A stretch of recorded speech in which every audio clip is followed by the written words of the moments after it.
అతిపెద్ద eco friendly Experium park ను ముఖ్యమంత్రి రేవంత్ రెడ్డి ప్రారంభించారు. అనంతరం మాట్లాడుతున్నారు. లైవ్ ద్వారా చూద్దాం. Temple tourism, health tourism, eco tourism.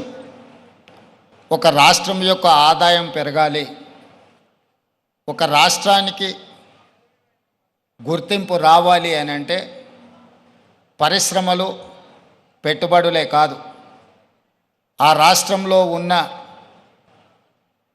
Temple tourism, echo టూరిజమే ఆ రాష్ట్రం యొక్క ఆదాయాన్ని పెంచడమే కాకుండా రాష్ట్రం యొక్క గుర్తింపు, గౌరవాన్ని కూడా పెంచుతుంది.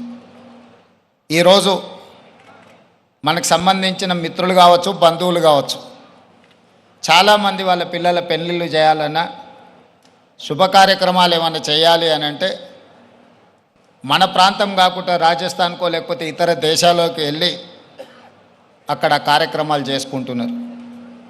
దానికి ప్రధానమైన కారణం ఆ ప్రాంతంలో ఉండే టెంపుల్ టూరిజం, అదేవిధంగా ఎకో టూరిజం.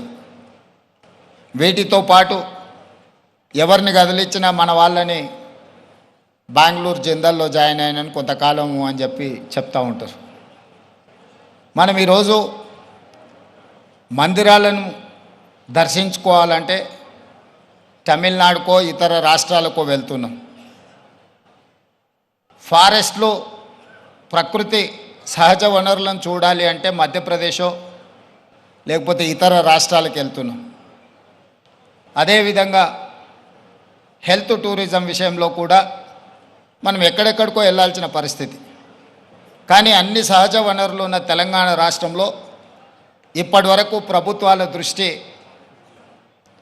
ఈ హెల్త్ టూరిజం మీద, ఎకో టూరిజం మీద, టెంపుల్ టూరిజం మీద ఫోకస్ లేకపోవడం వల్ల అద్భుతమైన ఆలయాలు ఉన్న తెలంగాణ రాష్ట్రం, అది 1000 స్తంభాల గుడి కావచ్చు, యునెస్కో గుర్తింపు పొందిన రామప్ప మందిరం కావచ్చు, లేకపోతే శ్రీశైలం కావచ్చు, రాజన్న వేములవాడ రాజన్న మందిరం కావచ్చు, ఇట్లాంటి చాలా మందిరాలు, ప్రపంచ ప్రఖ్యాతిగాంచిన మందిరాలు మన దగ్గర ఉన్నాయి.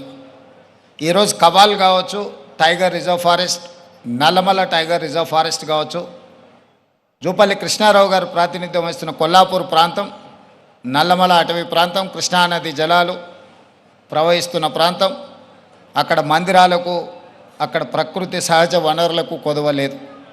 మల్లెల తీర్థం లాంటి ప్రాంతాలు మన దగ్గర ఉన్నాయి. కానీ వీటికి ఇవ్వాల్సినంత ప్రాధాన్యత, తీసుకురావాల్సినంత గుర్తింపు తీసుకురాకపోవడం వల్ల మన రాష్ట్రంలో temple tourism, eco tourism, health tourism వెనుకబడుతున్నది.